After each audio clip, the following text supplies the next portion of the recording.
Hey troops, it's Roy from Geek Adventures. Woohoo! Broadcasting from Studio Alpha, Beta, Gamma. It's from my green couch, okay? From a townhome in the Clintonville section of Columbus, Ohio. Hopefully you watched my summer movie preview. If not,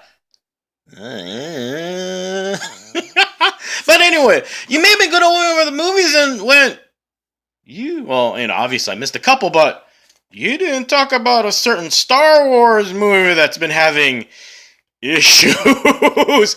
Yeah. Yes, I left out Solo, a Star Wars story, coming out Memorial Day weekend. Wow, no pressure, right?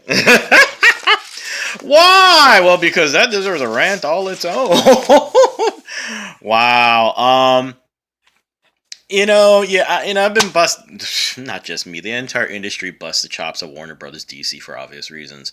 However, as much as things have been kind of weird and crazy, nothing matches the absolute train wreck, which became the Solo, a Star Wars story production, which went from, wait a minute, this kid's gonna be Han.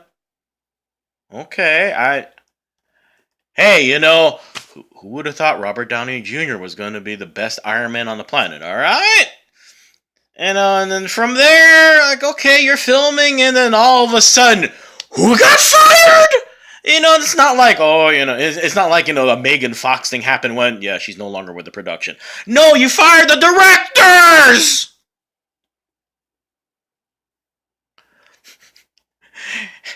I mean, what is it like being Kathleen Kennedy? The producer, basically, the caretaker. Really, no pressure for Star Wars. With George Lucas on the side going, y'all talking smack about me, Jar Jar Binks, and all of a sudden it's not that easy, is it? I mean, what did she do, that day? Literally going through her Rolodex or, her cell phone speed dialing going, Marty, no way in hell, huh? Okay, that's okay. Steven, you got 87 films you want to do. That's fine. Michael, there are too many explosions. Can you tell them to stop using pyro for a minute? Never mind.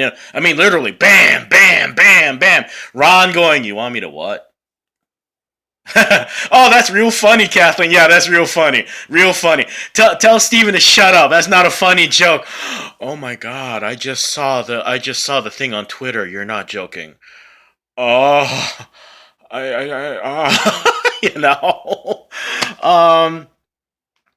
now it's coming out in actually literally a month.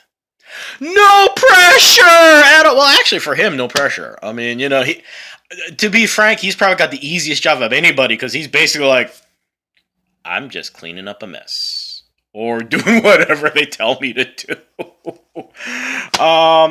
And this is the ironic thing is that you're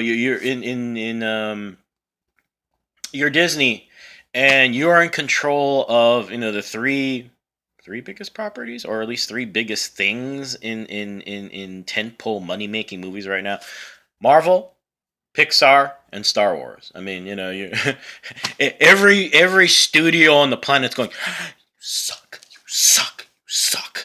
And as much money as they had to pay to grab a hold of all this stuff, it's nothing. The billions they spent, nothing. Fire sale, dirt cheap.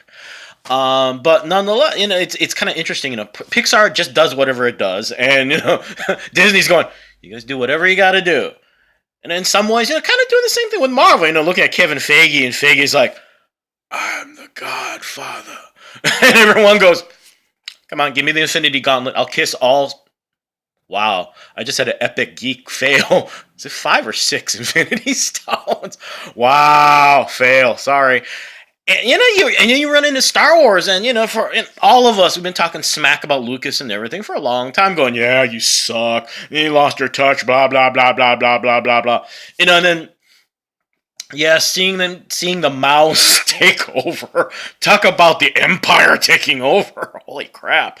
But it's like you see they've been running these two other things, and it's like okay, and then they signed Kathleen Kennedy to run everything, and the one who was in charge of running things for Harry Potter. And I think what we forgot is that yes, no question, being the producer, making sure this thing didn't go foobar, a huge challenge. However, the guru for the story was J.K. Rowling's, who I imagine Kathleen Kennedy was smart and remembered all the other dumb things that happened with Star Wars, all the smart things going on with Marvel, and going, okay, that sounds good, and making sure everything goes through, yada yada yada. I think I mentioned this in a vlogcast a while ago. A bunch of us were talking about the the massive implosion, which was the Last Jedi, and I think that was kind of symptomatic about what the issue is now. There is no story guru for Star Wars. You can talk smack all you want about Lucas, and justifiably so, some of the dumb things that happen. But the most important thing, which is the problem that Star Trek has, there is no vision. There is no, whether it's going to be a common thread, like the episode stories are, or whatever, I mean, the classic example of how this goes, ideally, well, hypothetically, is Marvel, where Kevin Feige goes, "You can kiss the Infinity Stones, you can kiss my ass."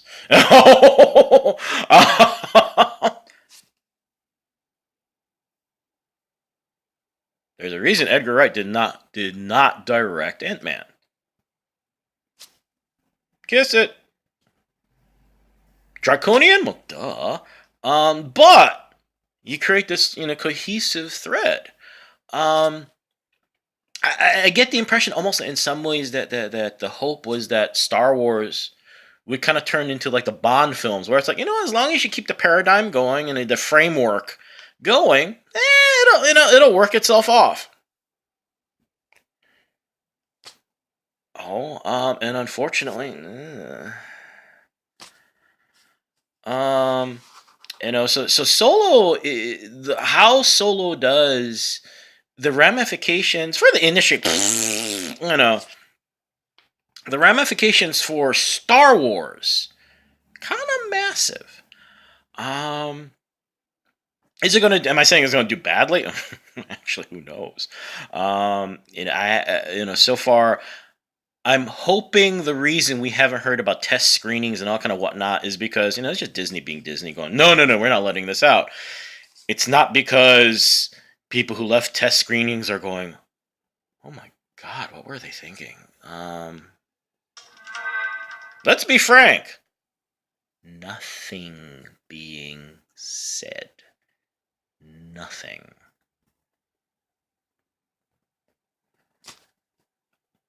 So the like I said, the ripple effects for this movie are huge.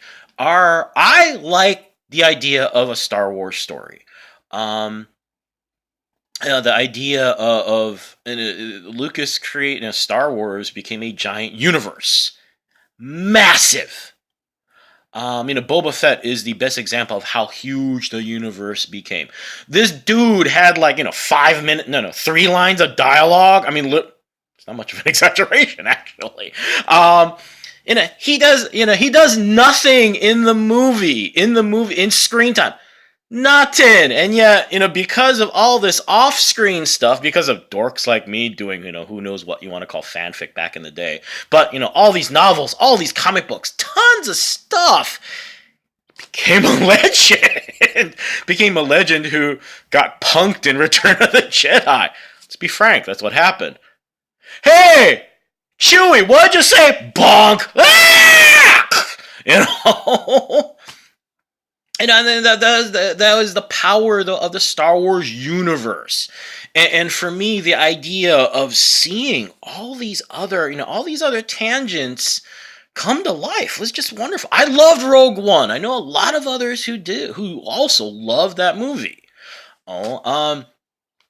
to see a bit of the story that you always kind of wonder, what was that mission like, blah blah blah blah blah. To see a story that isn't just about the freaking Skywalkers and the fact that the males whine a lot and the women kind of like, can ya not whine? Ugh! Force choke. Wow, this works. Um, to go beyond that, I like the idea of a Yoda movie, or hopefully a Yoda movie. Keep in mind how prequels never quite work out the way you hope. But the possibilities were kind of cool. I mean, yeah, Boba Fett kind of overexposed, but still, would be kind of cool. But now it's the rumors. This is from a couple articles that were flying around all over the place as Ron Howard was working on doing whatever mojo he had to get Solo to work. Was the film's impact within the company kind of determines everything. Are they going to continue doing the Star Wars stories? Now granted, Rian Johnson is signed on to do episodes 10, 11, 12. Yeah, 10, 11, 12. How are those going to work out? I mean, right now, J.J. Abrams is watching The Force Awakens and The Last Jedi and going, oh, and Carrie died. Oh, God. Oh, God, I have a headache. I wonder if there are times when he's on the phone to Paramount going, can I direct a Star Trek film? I'll pay for it, please. Um, so it'll be interesting. And, I mean, seriously, what happens at this point for the property? I know I'm saying an evil word, treating it like a product, but as far as as much as there's this whole nostalgia thing going on, and as a fan, we have this sense of attachment and ownership, yada yada yada yada. The fact of the matter is that Disney now. Solo's going to make money. It'll probably make its money back. But here's the deal. This is Star Wars. You don't just make your money back. And the interesting, the fun thing for me, it's interesting to see how reactions range. As much money as the Marvel movies make, which is pretty dang massive. The perfect example I have is actually the how much money Doctor Strange made and Ant-Man made. They did all right. I mean, it's not like they crashed and burned and were well received, yada yada yada. But it's not like they made the bajillions of dollars that say that any movie with Robert Downey Jr. makes that is in or Black Panther. It's not like these astronomical. And the thing is, nobody panicked. Nobody went, oh my God, is the Marvel Universe gonna die? Is Feige in trouble? You didn't hear any of this kind of panic button thing that happens in the industry constantly. Your movie. Well, actually, I take that back. Considering the budgets, your movie doesn't make $100 million in its opening weekend. Everybody panics. Case in point, Justice League. Justice League wasn't a bad. I liked it, and actually, I know a lot of people who liked it. Even when they saw it afterwards, later after opening weekend, went, "That wasn't bad. That was actually kind of fun." So yeah, Solo, a Star Wars story is. Now, am I saying that Star Wars is gonna die? Oh, please no. Number one, they spent way too much money on it. Et cetera, et cetera, et cetera. And hey, we easily forget that, Marvel did do Incredible Hulk, all right? Thor: A Dark World, but nonetheless, considering the track record that the franchise has, and the whole company has. It's going to be interesting, and actually, that's kind of the funny thing is, as much as the in-film story, obviously, it could be. Well, we hope so. Crossing appendages like crazy. It's gonna be what happens afterwards that could be as interesting. Well, at least for dorks like me who keep track of this kind of thing, and somehow ended up with a free subscription to The Hollywood Reporter.